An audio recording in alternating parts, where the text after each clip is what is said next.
Shalom, shalom, shalom, peuple de Dieu, shalom, shalom, et que la paix du Seigneur, l'abondance, sa joie vous comble de partout où vous nous suivez, de partout où vous êtes, que la paix du Seigneur visite vos maisons, et si nous disons cela au nom de Jésus. Moi, c'est Mère Eliane. Ce matin, j'ai une bonne nouvelle de la part du Seigneur, dont je viens nous exhorter avec un petit verset de la Bible. Si je peux dire, je vais intituler notre petite exhortation ce matin avec comme thème « Mets ta foi ». Alléluia, Amen, Amen, Amen. C'est une petite exhortation pour encourager une personne, pour encourager un cœur.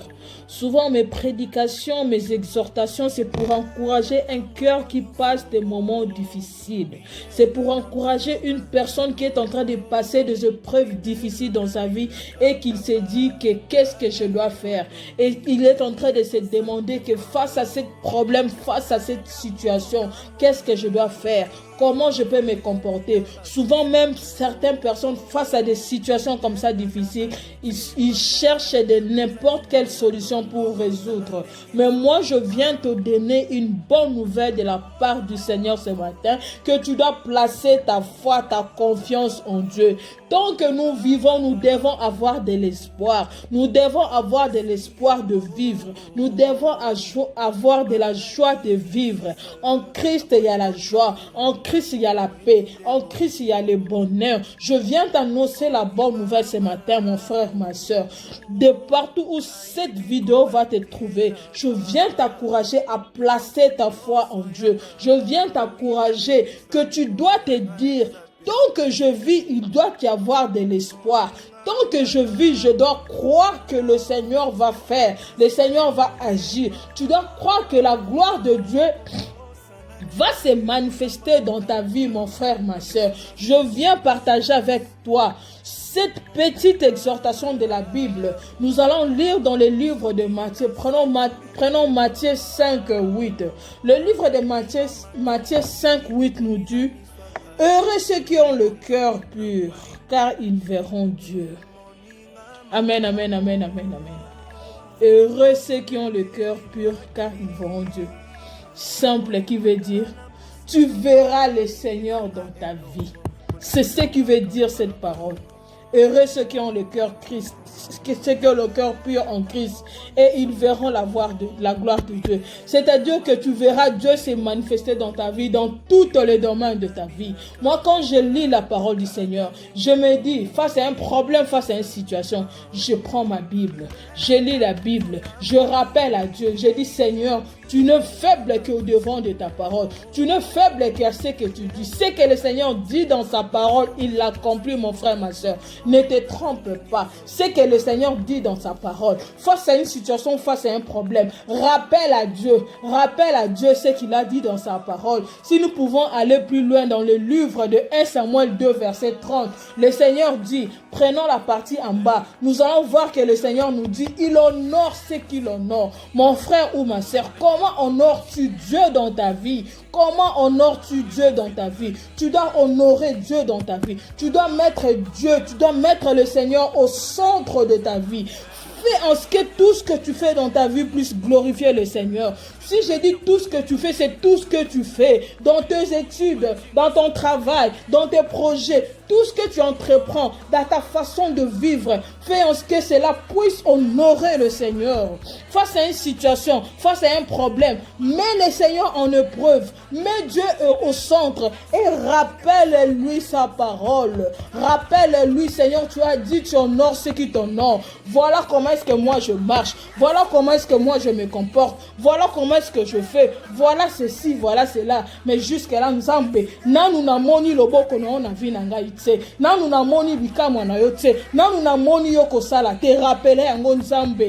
Tala Nzambe, ce qui Nzamba kosala te. Le Seigneur est faible qu'au devant de sa parole. Rappelle à Dieu ce qu'il a dit dans sa parole. J'ai lu ma Bible de Genèse, Apocalypse. Si vous lisez toutes les histoires avec Jacob, avec Moïse, avec toutes ces personnes-là, vous verrez qu'ils ont rappelé à Dieu la Bible. Ils ont rappelé à Dieu, Seigneur, tu as fait l'alliance avec nous. Seigneur, tu as fait ceci. Seigneur, tu as fait ceci. Et vous verrez que le Seigneur avait agi, car il ne faible qu'au devant de sa parole. Ce qu'il dit dans sa parole, c'est ce qu'il accomplit. Moi, je viens t'encourager ce matin. Je viens te dire, ma sœur, tu dois placer le Seigneur au centre de ta vie. Tu dois placer le Seigneur dans tout ce que tu fais dans ta vie. Mets le Seigneur au centre. Cherche à ce que tu fais plus être pour la gloire de Dieu.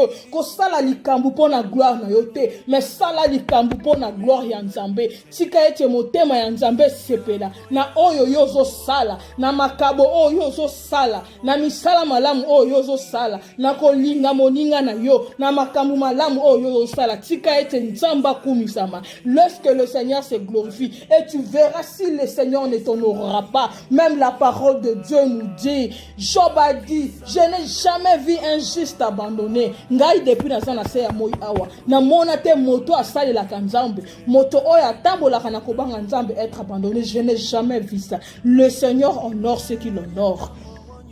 Je veux marteler mon exhortation.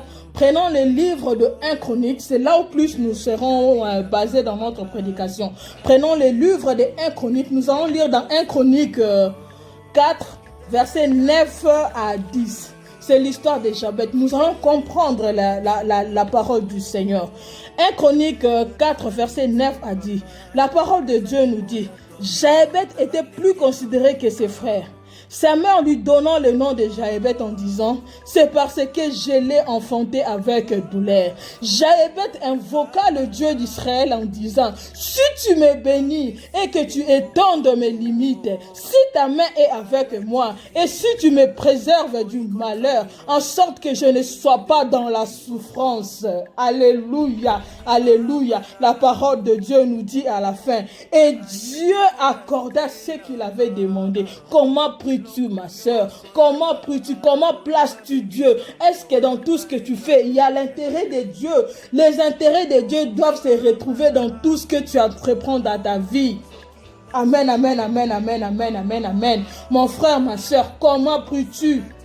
Comment demandes-tu pour Omilobela? Depuis Nabanda Kosambela, depuis que j'ai commencé à prier, je n'ai jamais vu Dieu agir. Non, non, non, non. La parole de Dieu nous dit, le Seigneur honore ce qu'il honore. Jaébet a demandé, si on peut parler de Jaébet. Jaébet, c'est la descendance de Judas et de Siméon. Si vous pouvez aller dans le livre de 1 Chronique, vous allez comprendre. Ils ont vécu de génération en génération dans la souffrance, jusqu'à tel point que la maman, même en couchant, ils ont vécu la souffrance des années. En plus, elle a encore enfanté avec douleur. Elle s'est dit que non, cet enfant, je vais lui donner le nom de Jaébet. Jaébet qui ne signifie que souffrance. La maman a baptisé en son enfant, il lui a donné le nom de Jaébet. Et Jaébet, qu'est-ce qu'il s'est dit en grandissant? Il a vu que la souffrance s'est répétée de génération en génération. Le cocotou, ils ont vécu la souffrance. Et lui, il s'est dit, mais pourquoi est-ce que moi aussi, je dois encore subir la même chose? Pourquoi est-ce que je dois continuer à persister dans cette souffrance? Je ne veux plus vivre dans cette humiliation. Je ne veux plus vivre dans cette souffrance. Qu'est-ce que Jaébet a fait? Jaébet a invoqué le Dieu d'Israël. Jaébet a invoqué un Dieu, le Dieu qui peut changer ta destinée, le Dieu qui change les situations, le Dieu qui change, le Dieu qui transforme la vie d'une personne. Jaébet a invoqué le Dieu d'Israël. Je vais répéter pour que nous puissions nous faire comprendre comment est-ce que nous devons prier, comment est-ce que nous devons rappeler à Dieu sa parole, comment est-ce que nous devons mettre le Seigneur au centre de nos problèmes, au centre de cette situation difficile auquel tu es en train de passer. Jaébet invoqua le Dieu d'Israël en disant, si tu me bénis et que tu étendes mes limites, si ta main est avec moi et si tu me préserves du malheur. Amen, amen, amen. Et Dieu accorda. Le Seigneur a préservé Jaébet du malheur. Le Seigneur a changé sa souffrance en bonheur. Alléluia, alléluia, alléluia. Je ne sais pas si quelqu'un comprend cette atmosphère. Je ne sais pas si une personne est dans la même atmosphère avec moi en suivant cette vidéo. Je ne sais pas si je suis en train de révolter le cœur d'une personne qui passe à des situations difficiles, qui veut chercher de ne... Tant que tu mets Dieu au centre face à cette situation, face à ce problème, regarde, t'as là ce qui nous a honoré. Ce qui nous a honoré, c'est que la Bible était.